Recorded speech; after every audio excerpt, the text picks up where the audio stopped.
والشفع والوتر والليل إذا يسر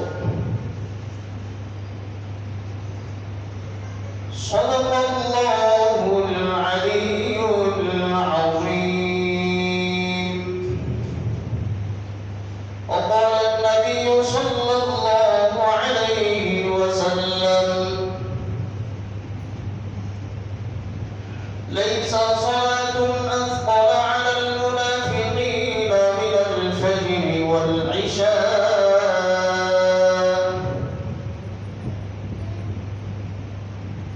إلى آخر الحديث. وقال النبي صلى الله عليه وسلم: لن يلج النار أحد صلى قبل طلوع الشمس وقبل غروبها، أو كما قال عليه الصلاة والسلام. محبة شديد الشرك اللهم صل على محمد وعلى آل محمد كما صليت على إبراهيم وعلى آل إبراهيم إنك حميد مجيد. اللهم بارك على محمد وعلى آل محمد كما باركت على إبراهيم وعلى آل إبراهيم إنك حميد مجيد. بختی کا چمکے ستارہ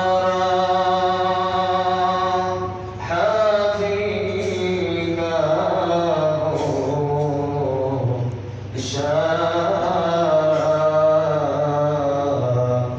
دیکھے کر ہو جائے پیارا مرم العلا بکمالی فشبت جاری جمالی حسنت جميع خصاله صلوا عليه وآله.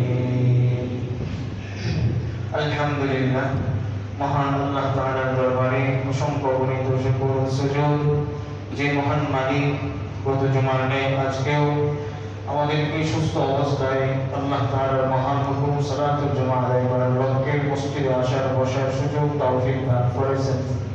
সেজন্য আমরা মহান মালিকের দরবারে সকলেই শুকরিয়া আদায় করি, সকলেই বলি আলহামদুলিল্লাহ। আল্লাহ রাব্বুল আলামিনের অসংখ্য নিয়ামতের মধ্যে অন্যতম নিয়ামত নেকের কাজ করতে পারা। পুণ্যময় কাজ বান্দা যদি করতে পারে সেটা বান্দার জন্য বড় সৌভাগ্যের বিষয়। আল্লাহ তাআলা যেহেতু আমাদেরকে পছন্দ করে, মহব্বত করে, ভালোবেসে আল্লাহ তাআলার ঘর মসজিদে আসার সুযোগ দান করেছেন, সেজন্য আমরা ভাগ্যবান। আমাদের মতো ভাগ্যবান আজকে বিশেষ জুমার দিনে আযানের সাথে সাথে যারা মসজিদে আমরা আসছি, জুমার দিনের সবচেয়ে বেশি ভাগ্যবান আমরা। রাসূলুল্লাহ সাল্লাল্লাহু আলাইহি ওয়াসাল্লামের স্পষ্ট হাদিস, নবীজি সাল্লাল্লাহু আলাইহি ওয়াসাল্লামের ভাষ্য মতে, যে ব্যক্তি জুমার আযানের সঙ্গে সঙ্গে মসজিদে প্রবেশ করবে, জুমার দিনের সবচেয়ে ফজিলতপূর্ণ এবং সবচেয়ে বরকতপূর্ণ আল্লাহ তাআলার পক্ষ থেকে যে পুরস্কার ওই ব্যক্তির জন্যই, যে ব্যক্তি জুমার আযানের সাথে সাথে মসজিদে প্রবেশ করবে। সুবহানাল্লাহ। তো আমরা সেই পুরস্কার লাভ করলাম। প্রিয় মুসলিম ভাইরা, আল্লাহ রাব্বুল আলামিন আমাদেরকে এই দুনিয়ায় সৃষ্টি করার পরে মহান রবের হুকুম পালন করার জন্য বারবার নির্দেশ দিয়েছেন, মহান রবকে ভয় করার জন্য আমাদেরকে বলেছেন। আমরা গত দুই জুমা পূর্বে নামাজের ফজিলত সম্পর্কে আলোচনা করেছিলাম, জামাতের নামাজ আদায়ের ব্যাপারে আমরা আলোচনা করেছিলাম। আজকে যে আলোচনাটা হবে সেটা আপনারা শোনার জন্য প্রস্তুত আছেন কিনা আমার ভয় হয়। আজকে আমরা আলোচনা করব শুধু ফজরের নামাজ নিয়ে। কোন নামাজ? শুধু ফজরের নামাজ নিয়ে। কারণ ফজরের নামাজে সবচেয়ে বেশি মুসল্লি হয় মসজিদে। কি বলেন? সবচেয়ে বেশি মুসল্লি হয় না? তো ফজর সম্পর্কে আমাদের কিছু জানা দরকার। কোরআনুল হাকিমের নবী বিশ্ব নবী মুহাম্মদ আরবি সাল্লাল্লাহু আলাইহি ওয়াসাল্লাম আমাদেরকে জানিয়ে দিলেন, যে ব্যক্তি ফজরের নামাজ আদায় করবে ওই ব্যক্তি আল্লাহ তাআলার জান্নাতের মেহমান হবে। সুবহানাল্লাহ। আল্লাহ রাব্বুল আলামিন কোরআনুল কারীমের সূরাতুজ জুমারের ৭২ নম্বর আয়াতে আল্লাহ রাব্বুল আলামিন বান্দাকে সুন্দর করে চমৎকার ভাষায়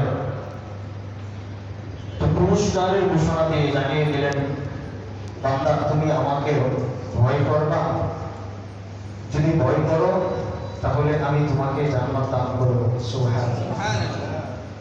আল্লাহ বলেন, وَسِيقَ الَّذِينَ اتَّقَوْا رَبَّهُمْ إِلَى الْجَنَّةِ زُمَرًا